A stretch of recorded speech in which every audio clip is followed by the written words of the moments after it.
There is perhaps no more improved unit in the Big Ten than Michigan's defense this year. A team that was 95th in the nation in scoring D a year ago is now in the top 10. They are 40th or better in all the categories you see here. And among the stars of that unit, linebacker David Ojabo is the Big Ten's co-defensive player of the week. A couple weeks ago after the Wisconsin win, second on the team in both sacks and tackles for loss. And he is joining us now.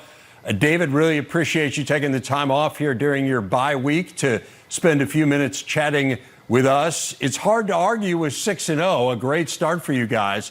How would you evaluate the highlights of the season for you to this point?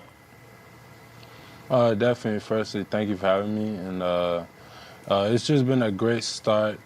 We couldn't think of a better way to start the year. First half of the season, going 6-0, and it just brought us even closer together to just show each other we could do it.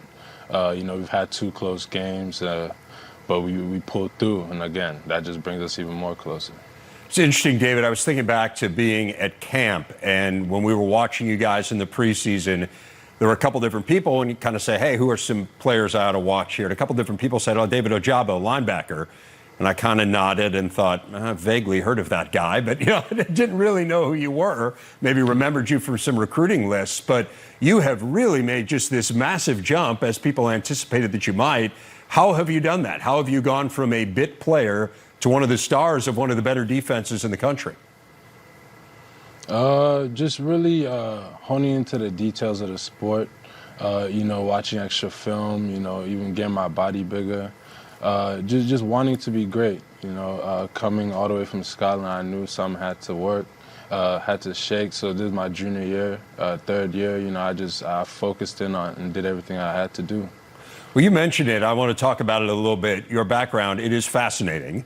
So you were born in Nigeria, and then your family moved to Scotland when you were 7. So tell us a little bit about the sports that you played in Scotland. I'm figuring soccer has to be one of them, right?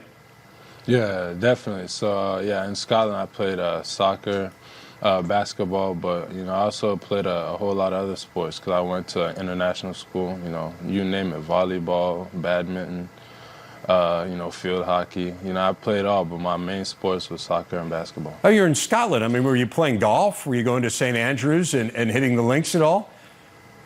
I'm embarrassed to say no, I actually haven't played golf. Really? It's the one sport you didn't play. Okay, so you're in Scotland, you're playing all these different sports, none of which, for obvious reasons, are American football. And then you went to Blair Academy in New Jersey. So what was I know athletics was a part of that. What was kind of the sport that you went over there thinking, this is what I'm going to try to hone or get better at? Definitely basketball, tried out soccer. Either way, I just knew, something had to come through with my athletic ability, and I was good at both. But, basketball was the main one because basketball was bigger in America. So, focused on that. Didn't really go so well. Soccer didn't really go so well. And moved on to track. And then track, is what really, turned some heads. Okay, so take me through that. So you're running track, and then at some point did someone say, hey, you ought to try football based on your size and speed? How did that move transpire? Yeah, so I ended up winning the prep state 100-meter dash, ran at 10.9. And, I think it's after that, but even throughout the whole process, but after that, people were like, okay, you got to try out the sport. And then my head coach, Coach Saylor, he was the one really pushing for it, and I was really hesitant at first, but I did it, and it ended up, doing well for me. Well, I would say so. So I know you didn't join the football team until your junior year there. So how do you go from someone who's literally never played the sport, and I would imagine probably didn't understand it very well? Certainly the nuances, right? I mean, there's a lot of subtlety to playing football. How do you go from that to being a very heavily recruited player in a short span? Firstly, a lot of credit goes to Odafe Owe, who was my teammate, he came before me, and he was the freak who didn't play football, who started playing football, who then ended up getting a lot of offers. And we were built the same, and we kind of moved the same. So that was kind of what prompted me to even take a chance. I ended up taking a chance, and it blew up in my face just like it did for him. So that's Jason Oweh, right, from Penn State you're talking about? Yeah, from Penn State. Okay. Yes, and I know his path was pretty similar at the same school. So to what extent did you lean on him for guidance of kind of, once it started going well, okay, how do I navigate this? Yeah, I mean, I was in his back pocket, just asking him every question I could from, why did you pick Penn State to, how is it while you're there? I asked him everything and anything because, I was really following in his footsteps at the time. So you made some headlines last year during the pandemic as well. You went back to Scotland, ostensibly to see your family for a week or so, and you ended up getting stuck there, right? You couldn't come back into the U.S., and I know there was a lot of discussion about trying to figure out ways that you get back to Ann Arbor and train. How do you feel like that impacted your development, that time that you had to spend away from your teammates? I feel like that really just opened my eyes to the whole fact that, this sport could be taken away, or just anything in general could be taken away from you. I just went home to see my family. Before you know it, I'm stuck there. Before you know it, my teammates are training together without me. So that whole aspect of like, wow, I can't develop with my teammates. I'm probably going to be behind. All them thoughts that ran through my head just like opened my eyes, and, I just knew now it was like, let's go. As soon as I get back, let's go, because God will be taken away from you. Well, this defense has improved by leaps and bounds, as we were talking about just a few minutes ago. What has made Mike Macdonald such a good fit for this defense? Just how easy he is to talk to. He's young. He got a sense of humor. And on top of that, like, he's a smart guy. We trust him. So, like, whatever he says, whatever he's drawn up, it's just on us to go execute it. So, all of them factor into, like, how we're playing right now, because we just trust him. You are not the only Michigan defender having a really big year, or several of them, Aiden Hutchinson being one of them. How would you go about blocking him? I mean, you can't. You can't. It's Aiden. There's no other way around it. You can't really block him. Double team him, triple team him. I guess that's my only response. To what extent has focus on him, do you think, opened up opportunities for you and some of your teammates? Oh, I mean, yeah. Like I said, it's Aiden. Like, all attention is going to be on him. How do we stop him? So if they put 2 guys, 3 guys on him, somebody else got to make a play. So, the other guys on defense got, rise up to that. And whenever the opportunity comes, take that. David, I want to leave you with this. There are a lot of games between now and then. But how much do you guys focus on that game at the end of November against Ohio State and ending the streak this year? We see it every day. It's on our walls, it's in our film every day. We see it every day, It's part of our daily lives, and it's definitely in our focus. We're coming for it this year. Well, David Ojabo, really a pleasure getting to know you a little bit. It's a fascinating story. You tell it quite well. Thanks so much for your time, and best of luck the rest of the way. Yes, sir. Bless. Appreciate you. Your Impact 5. Yes. Your top 5 teams, your power rankings, right, if you will. And I know we like to count them down from 5 to 1. So where are you starting this week? Seacrest style, of course. So at number 5 is a squad that finally experienced their first loss of the season. But I'm not counting them out by a long stretch yet. And it's a bye week right now for the Penn State Nittany Lions. And so with that in mind, I think they'll have an opportunity to lick some wounds. We won't hear a thing about Sean Clifford anytime soon, which I'm completely fine with. But through that lens, you do get to evaluate the program as a whole. And, to put them from where a lot of the season they were number 1, then they went to number 2 behind Iowa, now at number 5. Feels like a bit of a precipitous fall. It's really not, because I think those top 5 teams in the Big Ten are all pretty outstanding. Right. When we're talking about 5 top 10 teams in the country, right, you are kind of splitting hairs. To me, it really is contingent on Clifford, right? And we saw the drop off, and with some time to prepare, I think it's fair to say Roberson should be better, right? And they'll figure out something. They'll scheme it a little bit differently. And I think everyone, like the offensive line should be better as well. Like all those false starts, they weren't all on Roberson. There was some Iowa would shift at the last moment and kind of stem, and you see offensive linemen jumping in some of those moments. That's something that they should be past that point. There's enough game experience this season where you shouldn't have seen the offensive line react like that, but it seemed like everyone got a little flustered, once Sean Clifford left the lineup. So they'll have time time now to kind of figure some things out if he's not going to return. A bye week and then a game against Illinois. Who's number 4? Well, number 4 on my list just for this season is, at least at this point in the season, now we're getting into the undefeated scope of the standings right now. And I think the Michigan Wolverines, what an interview you just had with David Ojabo. And the athleticism that's there in their defense isn't necessarily fresh or new, but we're seeing more variety to it. And while there may not be a revenge tour going on, I think Michigan is just proving week in and week out that they're a legitimate threat. A lot of that on the defensive side of the football, but an offense that's expanding a bit as well. And some critical moments now that we've seen them have to rise up in games. And when you can get tested in that manner, it means a lot to me now that we're to, sort of that figurative halfway point of the season, and them responding to the tests that they're starting to get here really means a lot for what Michigan may have the opportunity to show later. Yeah, I'm with you. I thought they really responded well because it's pretty easy with the kind of crowd that they had in Lincoln, with the rally that Nebraska had put together, and just this feeling that Nebraska was ready to break through. Yeah. And for Michigan to come up with the critical turnover, march down and kick the game-winning field goal, pretty impressive for them after blowing a fairly significant lead. So they're number 4. Number 3 for you is Michigan State. It is. For the Spartans, I would say that because of how explosive they are on offense, we're sort of ignoring that they're really effective on defense as well. Their defense certainly isn't to the level that their offense is, but they've got a defense that can get after the quarterback. We've seen them make some key takeaways at different points in the season. And, of course, when you talk special teams and everything else, then I think we're looking at the total picture of a squad that is a legitimate threat. And, it's hard. I still feel like even though they're in the top 10, like folks are discounting them, but it's really because there's basically 4 teams in the Big Ten that have been regarded more highly than them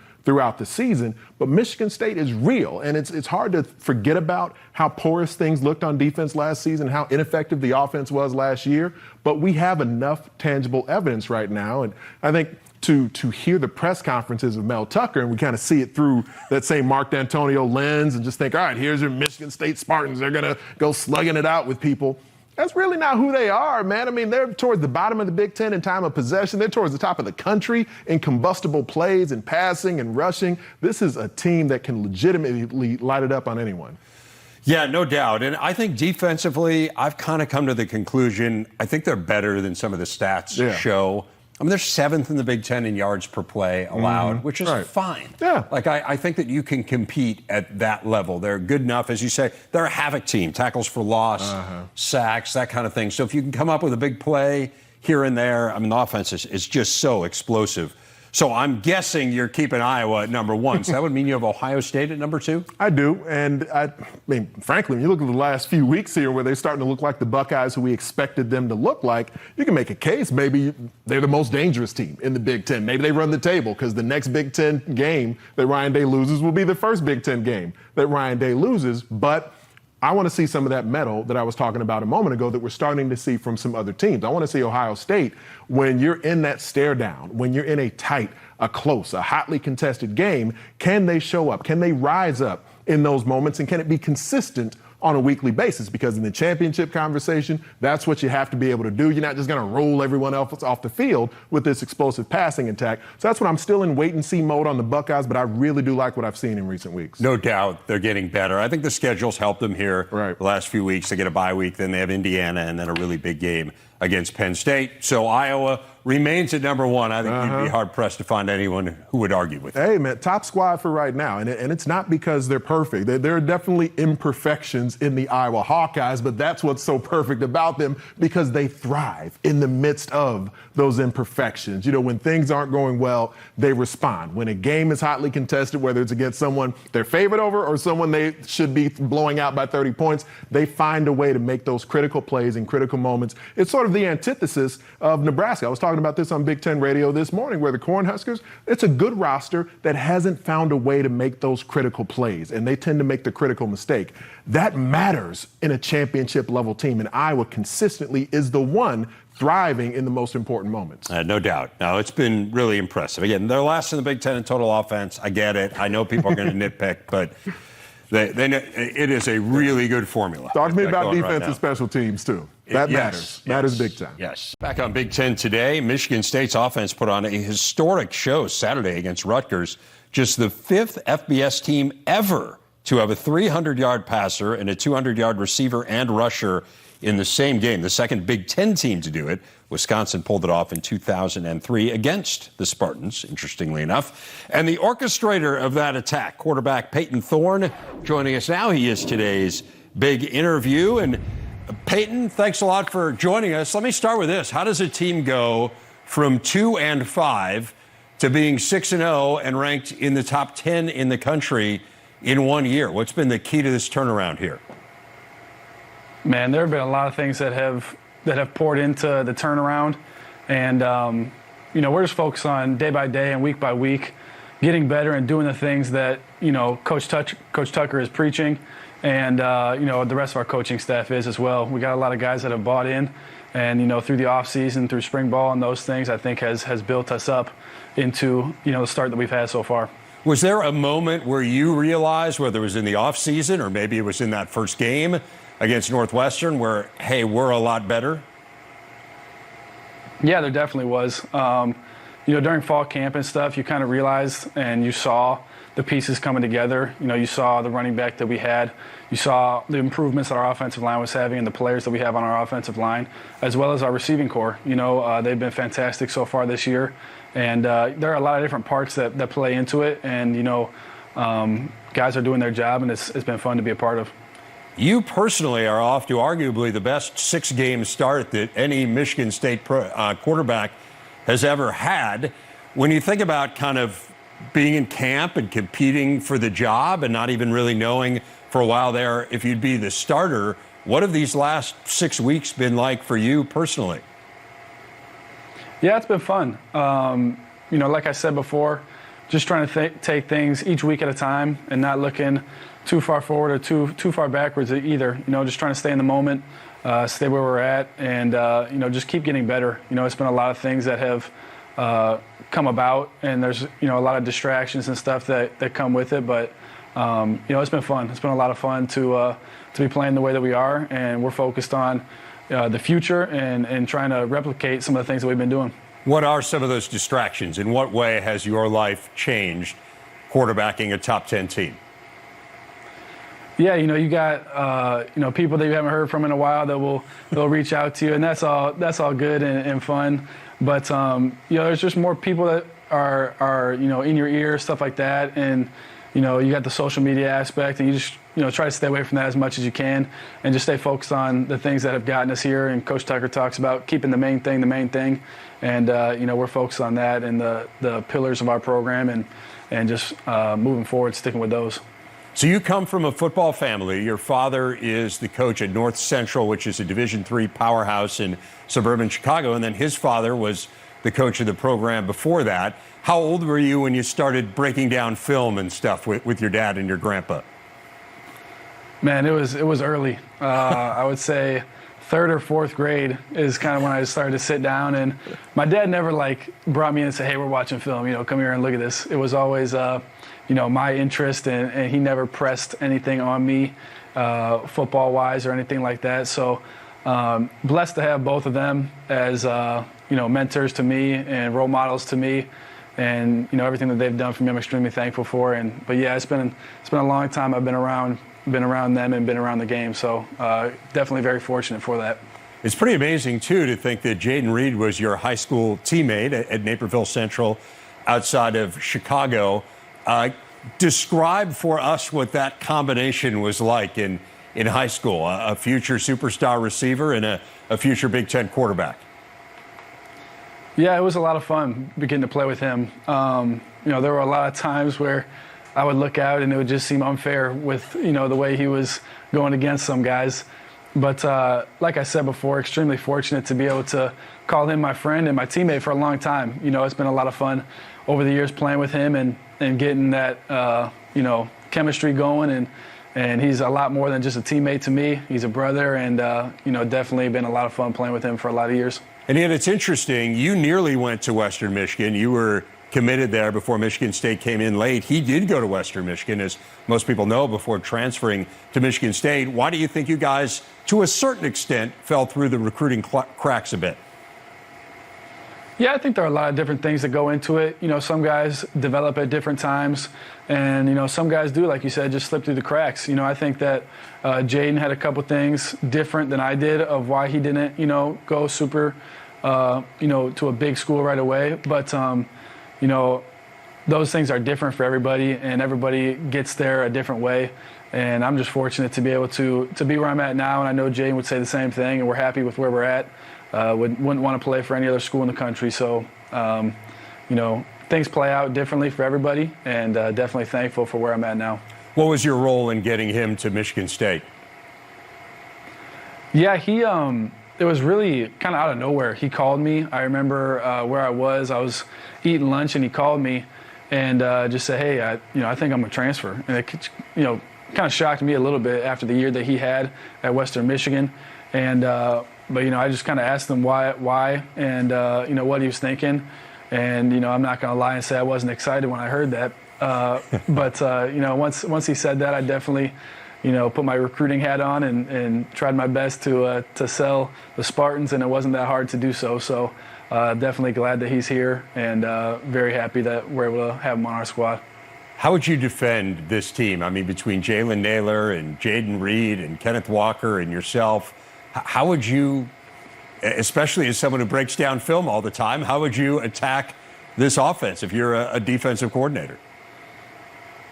Yeah, I think there's a lot of different elements to our offense, and we're fortunate to have a stud running back and some really good receivers as well. We're able to spread the field, I think, and we're able to play power football at times too. And it all comes down to our offensive line, and it starts there. Always will start up front, and when those guys are playing the way that they are, it makes it easy for the rest of our guys. And so they're doing a good job in the run game. Their pass pro has been really good as well, and they're giving me time to distribute the ball and get it to our playmakers. And as a defense, I'm not a defensive mind. I do know defense, but I'm not a long-time defensive coordinator, so I wouldn't be able to put too great of a plan together.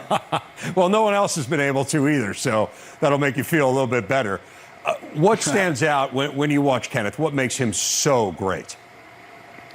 I just think you take a look at his game, and there's no flaw that sticks out. You look at it, and he's fast, he's very explosive, he's extremely quick, he'll make you miss. He's great in the open field. He's good in pass pro, and he's got good hands as well. And he's really a good route runner. You haven't gotten to see much of that yet this year, but he can really do it all. And there's nothing that you say, well, he lacks a little bit here, and he absolutely doesn't. And when you look at his game, that's what you say. And then you look at him off the field, and he's the same way. There's nothing that you'd say, man, I wish he kind of did this a little bit differently. It's really, there's nothing like that. He's a great player. He's a great person. He's extremely humble, and he works his tail off. So he's all that you can ask for in a great running back. What's it like to play for Coach Tucker? Man, it's awesome. I love playing for Coach Tucker. I know the rest of our team does as well. He's extremely energetic. He never really has an off day. He'll always be in the team meeting. He'll get you fired up quickly. And that's definitely a lot of fun to play for him and to play for the rest of his staff as well. What does it mean to drag someone into the deep water?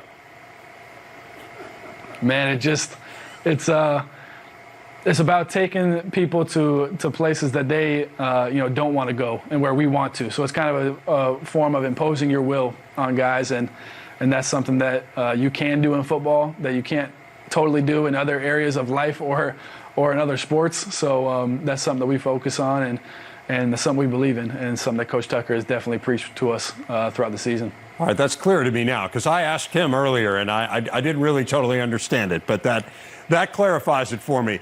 Give me the quick scouting report, if you would, on Indiana. What's the challenge against the Hoosiers this weekend? Yeah, they're a really good team. They played us really well last year, and they held us to no points. So it was a tough year last year for us, but Indiana, they got a really good team again this year. They have a good defense. They're fast. They're physical. They do a lot of different things that you got to be ready for. So, we're trying to put a good plan together this week to attack them. And, I'm sure they're going to be ready to go, and they're going to be excited to play. It's homecoming there this weekend, and we're going to be excited to get down there and to put our best foot forward. Payton Thorne, this has been a lot of fun. Really good to visit with you. Congratulations on a great start, and looking forward to seeing what the future holds this year here for the Spartans. Thank you, guys. I appreciate it.